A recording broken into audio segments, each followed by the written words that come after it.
Well, Clemson is off this week for, everyone on my Clemson channel and for everyone else in college football. Well, maybe your team is playing today. I'll tell you this, the game that I'm really looking forward to watching today actually kicks off in the next 30 minutes. You have Indiana, one of the best stories in college football, going up against one of the best midseason stories in all of college football and one of the most interesting I've seen in quite a while. UCLA 3-0 after firing Deshaun Foster.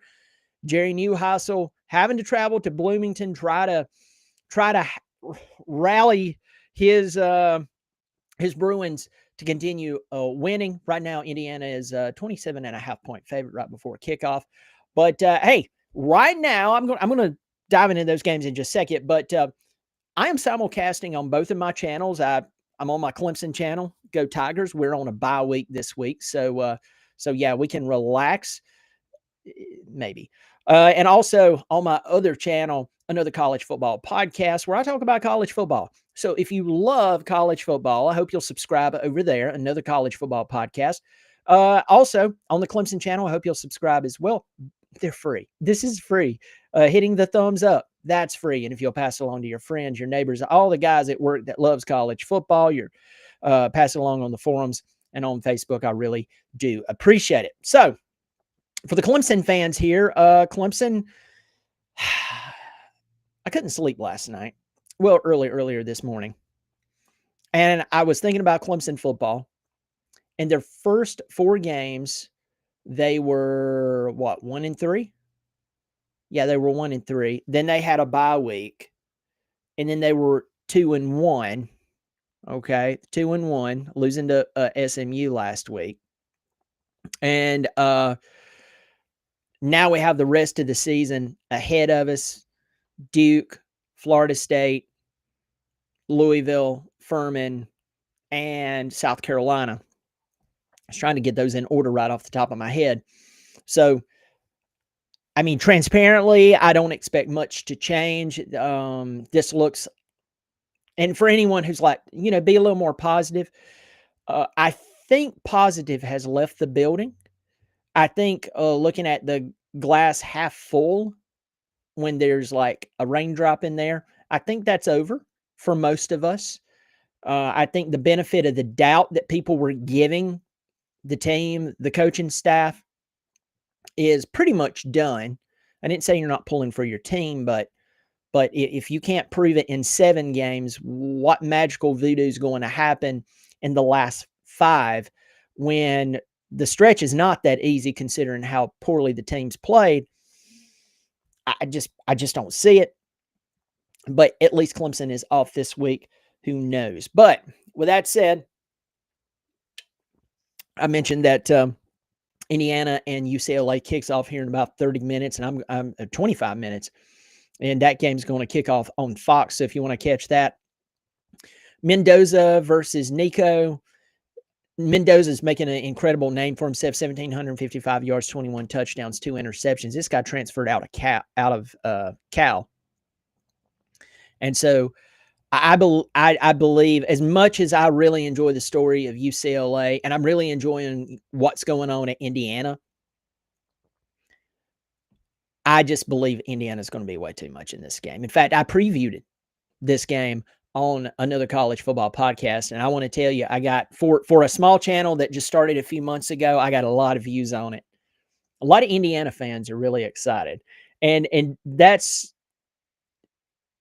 a fun time, especially when your football team has been historically bad, and then a guy comes along who's just passionate about coaching football, a guy who knows what he's doing, a guy who knows how to coach a football team, whether they have a bunch of 5 stars or not, whether they have the top players out of the transfer portal or not. Kirk Cignetti is a real coach. Kirk Cignetti is one of those guys that you could give him a bunch of 1 and no star players and go, make them competitive. And he goes, okay. Right? While everybody else is begging for money from the donors. Begging for money from the donors. I don't know if I said that right or not. But anyway, and always prolonging the process. Oh, we're we if we can just build this facility, we'll win. Or we can't compete with Texas and Ohio State with all the money they're paying their players and everything. And then Kirk Cignetti shows up, and I'm telling you, he's making a lot of people in college football look bad. Like, here's a lot of guys right now who's being paid a lot of money. They're at really good schools, and then there's him at a school that historically can't win, and he has them winning, and he has the fan base excited. I mean, this is funny. This is incredible and good for Indiana. I hope UCLA is extremely competitive today, because I think that this could be massive for them. You need to understand, I know they're 3-4 overall. They're 3-1 in the Big Ten. Indiana's 4-0 in the Big Ten. And I guess where I'm going with this is, if, and I don't see it happening, no offense, Bruins, if UCLA won today, do you realize that they have a pretty doggone good record in the Big Ten? And they would join a multitude of teams with one loss. Right now, sitting atop the Big Ten is Indiana at 4-0 in the conference, 7-0 overall.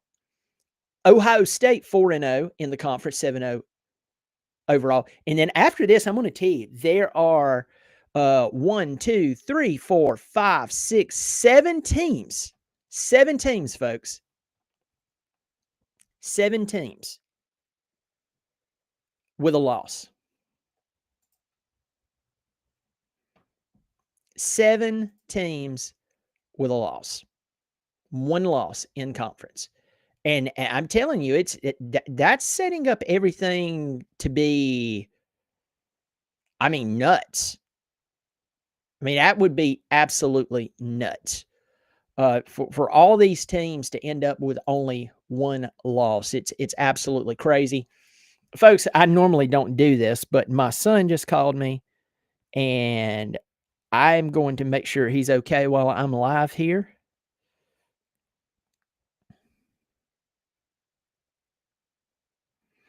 I just texted him to make sure he's okay. I think he's out and about. But with that said, just wanted to make sure. But going back to UCLA, I mean, it's a real, I mean, if they win today, they would give Indiana 1 loss. And I mean, that's a ton of teams with 1 loss. Of those teams, Oregon, Northwestern, Southern Cal, Iowa, Michigan, Minnesota, and of course UCLA today. I just see Indiana being too much. But that'll be a fun one to watch. And I run into people periodically, or people comment, I'm a Clemson fan. I really don't care about the rest of college football. Okay, I get that. I love Clemson, but I love college football.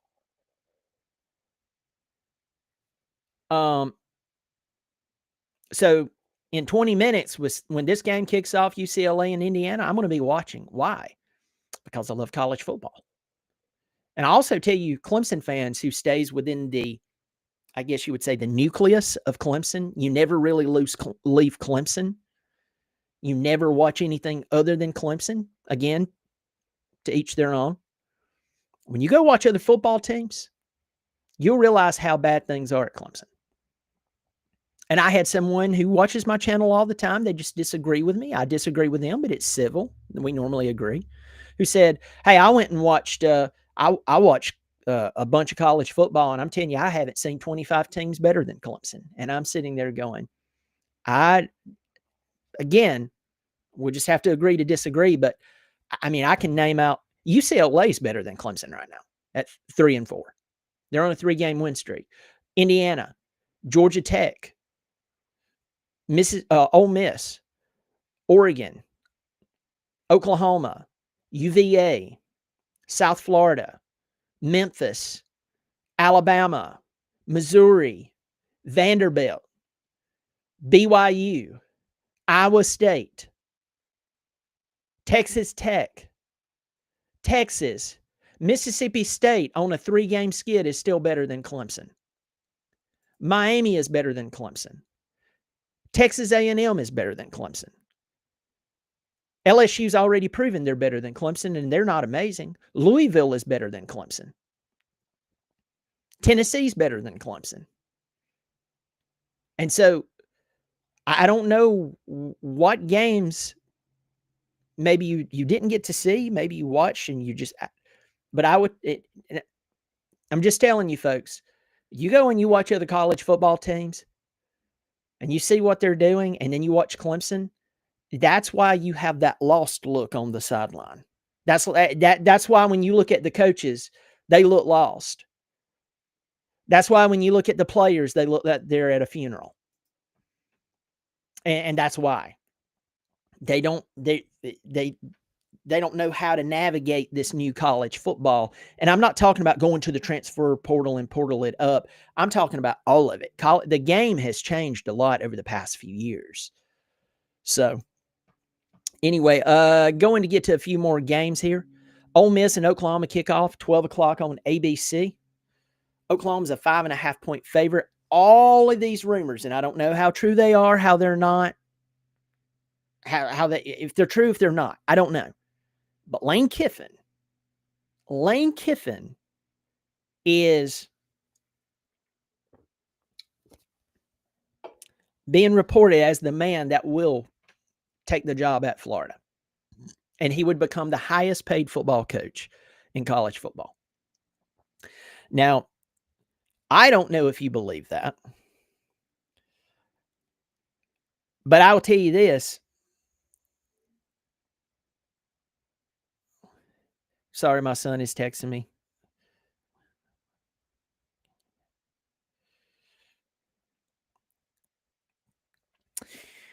I'll tell you this. I wouldn't be shocked. And can you imagine Lane Kiffin at Florida? The new, improved, tenured Lane Kiffin. Oh, he was fired at Southern Cal. Southern Cal's been hot garbage for a while. A while. Considering who they are and the state they're in, that they could pull the talent in, and they've been this bad for a while. You know, I'd be getting concerned if I was Southern Cal. But this guy, he spent time with Nick Saban. Nick Saban probably challenged him as a human being.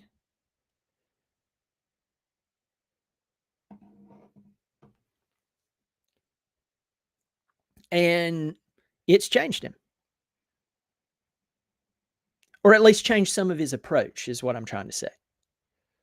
Can you imagine him at Florida? It's nuts. Ole Miss, Oklahoma. Oklahoma, 5.5-point favorite. This is in Norman, and I'm going to tell you right now, I believe that Oklahoma is going to get the job done today. It just comes down to which defense can get the stop, and I believe Oklahoma's can. John Mateer needs to play solid. He doesn't have to play amazing. Move the ball, get touchdowns, get field goals. I know that's like, duh. I'm just saying, don't drive the ball and not at least get 3 points. Right? Don't do that. But drive down the field, get more touchdowns than field goals, but at least field goals. You win this ball game. I think Oklahoma's defense is hitting on something right now.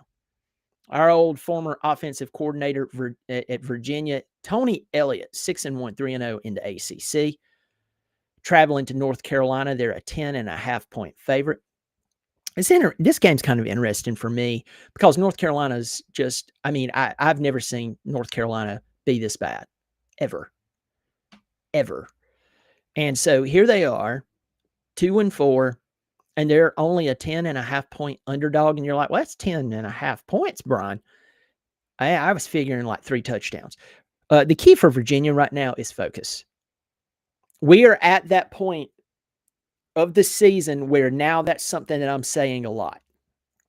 And if you watch my other channel, you're going to hear that a lot. You're like, Brian, I'm starting to hear a theme here. It's low-hanging fruit, but it's true. Sometimes low-hanging fruit is not true. It's like, yeah, And like everybody talking about Dabo Swinney. Dabo Swinney just go to NIL transfer portal. That's what this guy over here, and I'm basically a parakeet, so I'm going to say what he says and what she says. And it's like Polly wants a cracker, go to the transfer portal. No one wants to talk about coaching. No one wants to talk about that coaching staff that he has. Is not responsible for those 6 consecutive playoffs and the 2 national championships. And there lies the problem, my friend. There lies the problem. With that said, we are now at a place where focus is a big test of a team's character. Georgia Tech could easily end up playing Georgia in Atlanta the weekend of Thanksgiving as an undefeated football team. But how many times have they almost dropped the ball since beating Clemson? Go look. When you're playing against teams that are not that impressive, that's when you lose. Serious.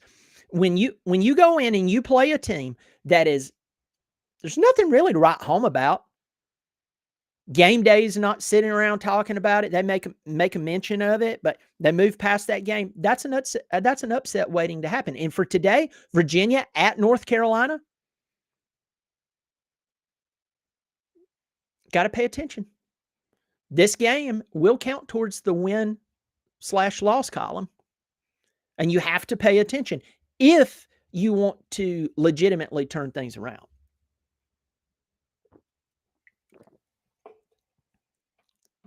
We will see. I see Virginia winning that ball game. Skip down to here's a game a lot of people are overlooking.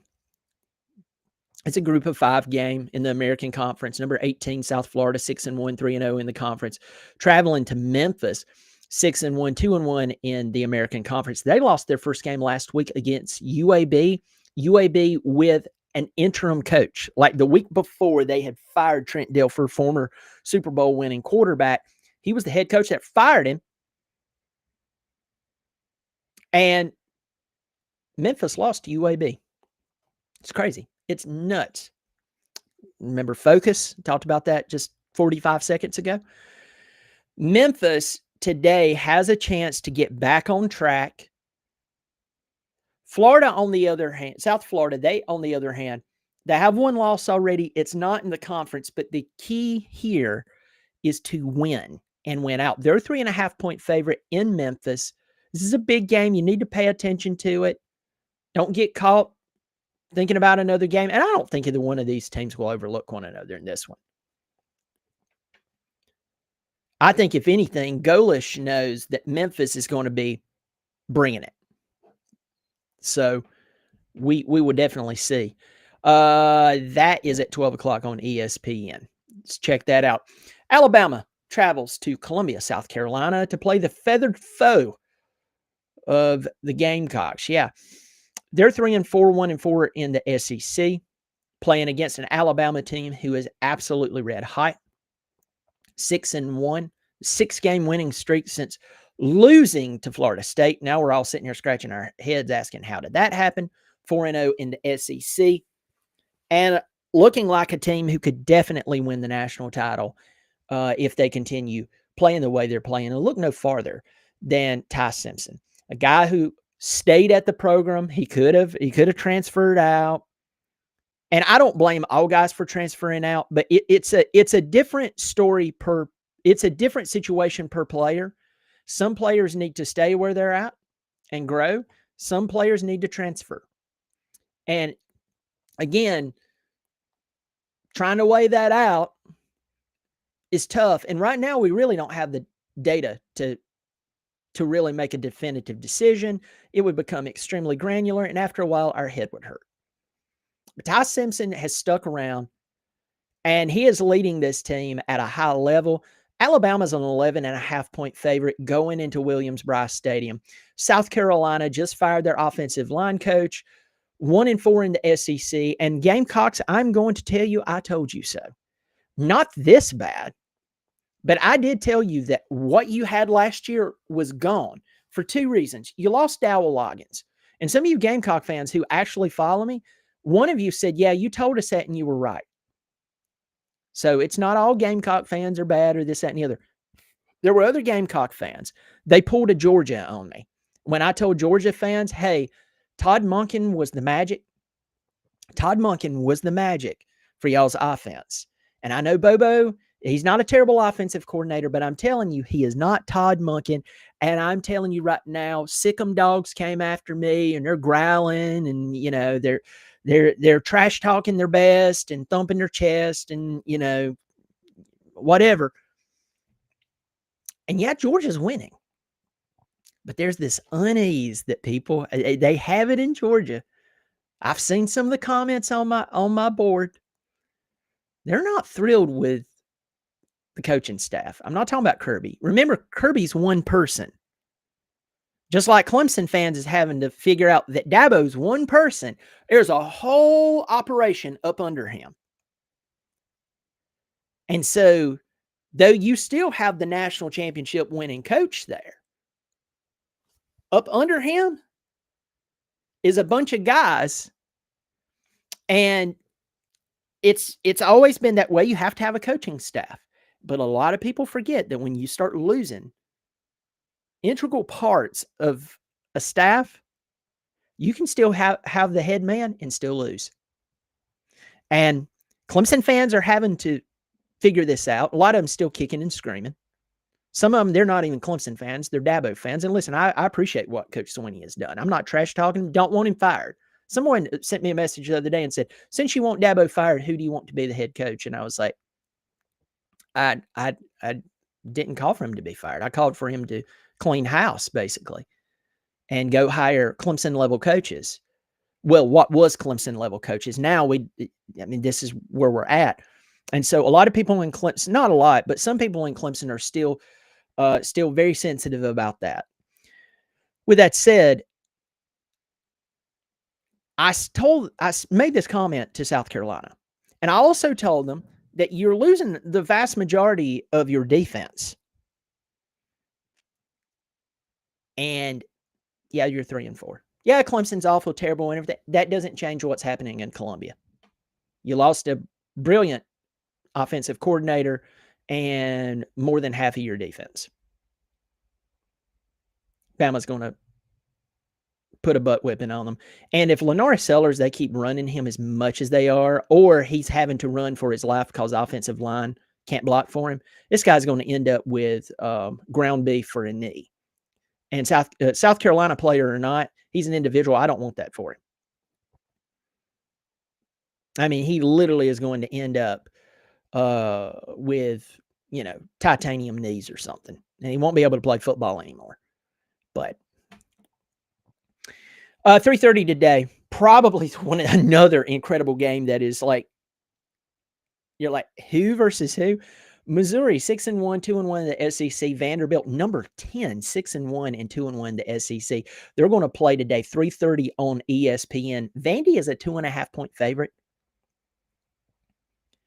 Missouri's defense is pretty doggone solid. And so this one, I actually previewed it this week. And as I dove into the numbers, my gut wants to say Missouri, but I said at the same time, there's a lot of friction there. I'm going to go with the home team, Vanderbilt. But this is one of those games where Vanderbilt can lose. And if they're not careful, you're going to be sitting there going, what just happened? Like, what just happened? Well, I can tell you what just happened. You just came off an emotional win against LSU, a team you hadn't beat in eons. Which that whole story there is panning out. By the way, they're going to lose more ball games. They may have a coach opening very, very soon to join a massive list of teams that are firing their coach. And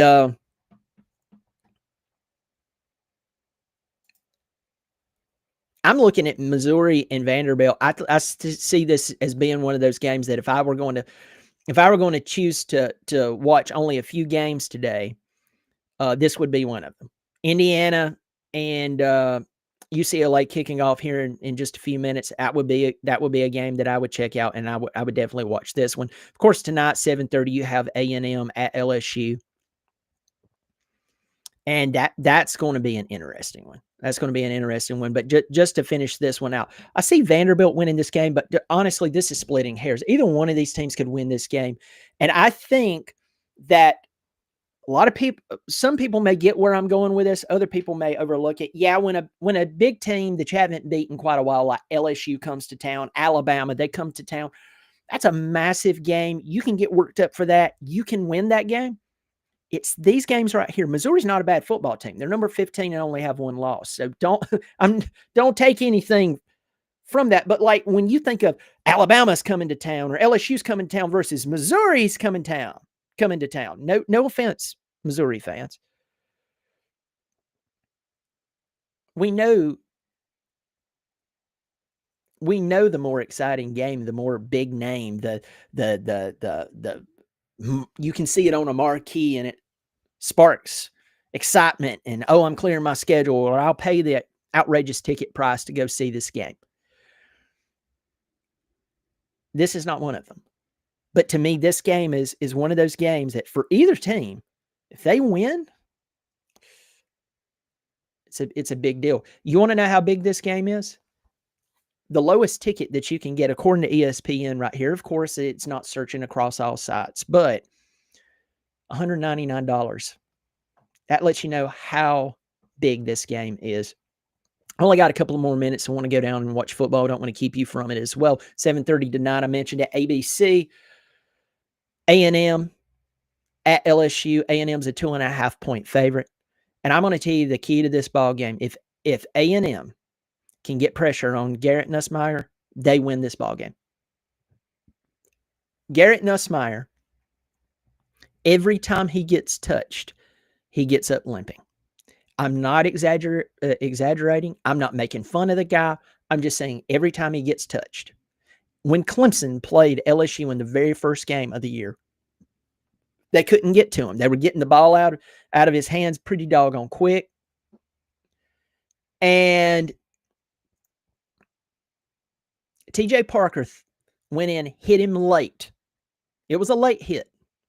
I don't know if it was on purpose. I wouldn't have been shocked. It was like, hey, you may be getting the ball out of your hands, but I'm going to hit you one good time, whether it's a penalty or not. And he got up limping. He got up messed up. Last week, it happened against Vanderbilt. I seen it happen, I want to say, against Ole Miss. Every time the guy gets hit, South Carolina hit him. He gets up, and it's not like, oh, I'm kind of, you don't want to get hit. It's like he's this close to being out of the game. If A&M hits him a couple of good times, they win just because of that. A&M's also hitting on something. They're only a 2.5-point favorite going into this game, but I see Mike Elko pulling this game out. That would be loss number 3 for LSU, folks. Yeah. Just honorable mention, Boston College, who is not a good football team, 0-4 in the ACC, 1-6 overall, travels to number 19 Louisville, 5-1, 2-1 in the ACC. That game's going to kick off at 7:30 tonight on the ACC network. Louisville is a 26.5-point favorite. I see them taking care of business. I mean, this team has a lot of good things going for it, and the key for them, again, focus, because you're playing Boston College, at Virginia Tech, California, Clemson, SMU, Kentucky. These games are very winnable for Louisville, but they're going to have to stay focused, and Miller Moss is going to have to play really, really solid. All right, folks. Well, I am going to let you go. Maybe I'll do another video. Maybe I won't do another video today. My wife and I are playing a memorial for a friend of ours who their son passed away. So it's an honor to do that and honor his life and honor our friendship with them. So I will be tied up as the day goes on. So anyway, thank y'all so much for joining me. If you like what I'm doing, I hope you'll subscribe because it's free. Hit the thumbs up. That's free. And pass it along to your friends and neighbors, Facebook, forums, whatever. that's free. I do appreciate that. Check out my other channel, which I'm simulcasting right now on it, another college football podcast, because you can't have too many college football podcasts, can you? We'll find out. Go subscribe.